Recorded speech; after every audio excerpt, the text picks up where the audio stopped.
Answer is it depends. It depends what democracy you're looking at and what you can see, and it depends how you define an efficient and working democracy.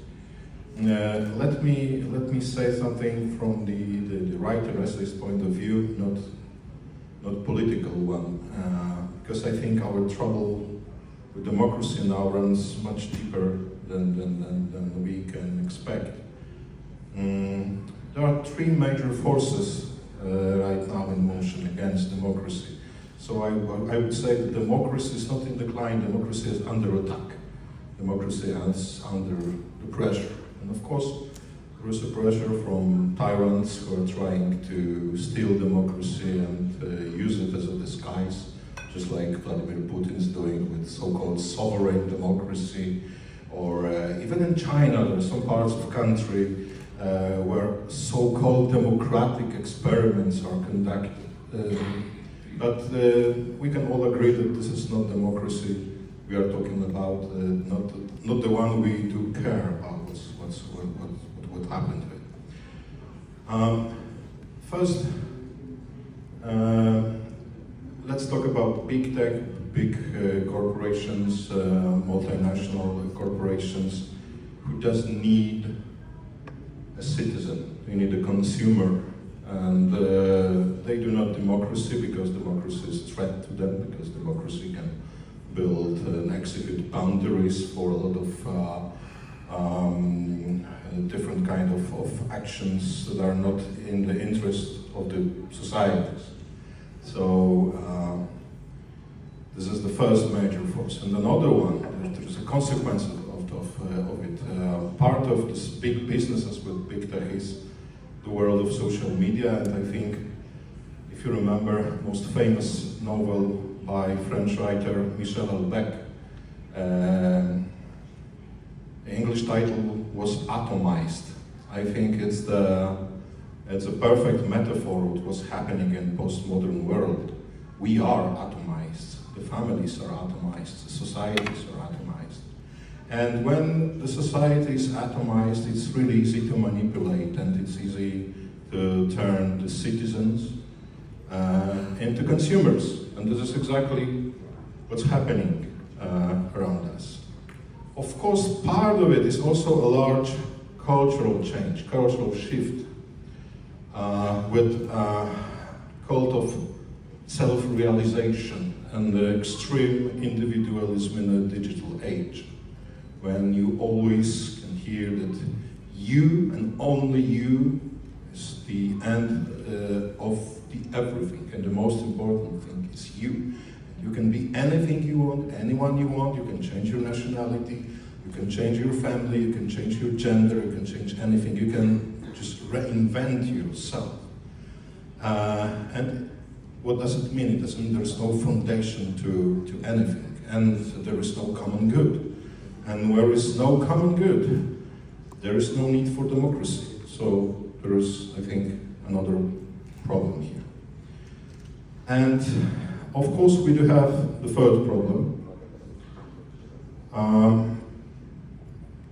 But before I will speak about it, I will just address one more part of the second problem.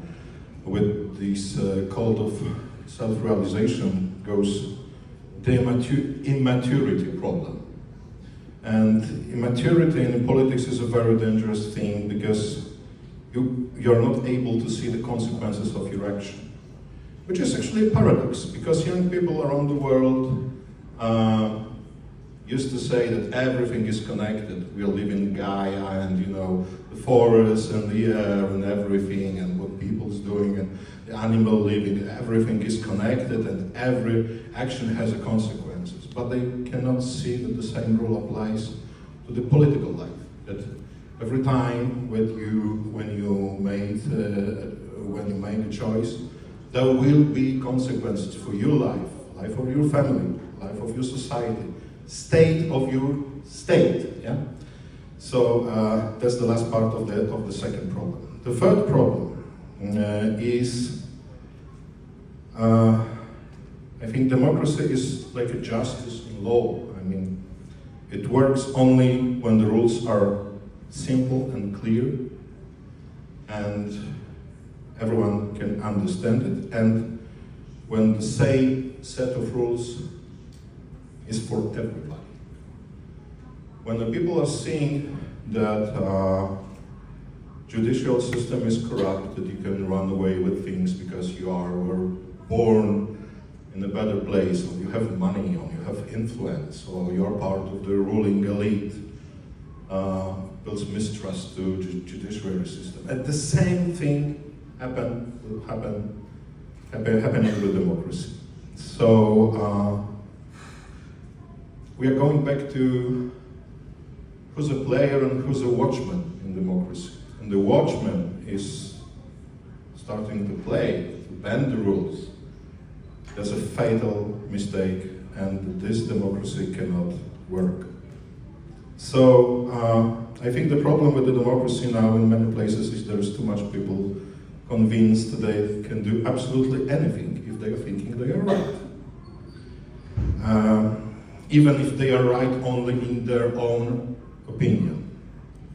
And going back to common good, being right doesn't mean you're gonna win. Being right doesn't mean you deserve to win.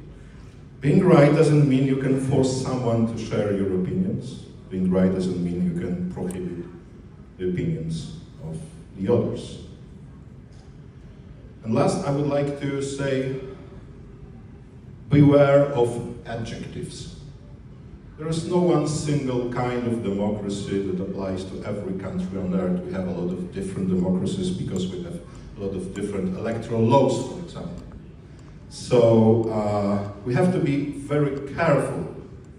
Of course, it's good to talk about procedural democracy, competitive democracy, participatory democracy, etc., etc. But beware of other adjectives like sovereign democracy, people's democracy, even liberal democracy. What does it mean, liberal democracy? It doesn't mean that liberals always have to win or something like that. Yeah.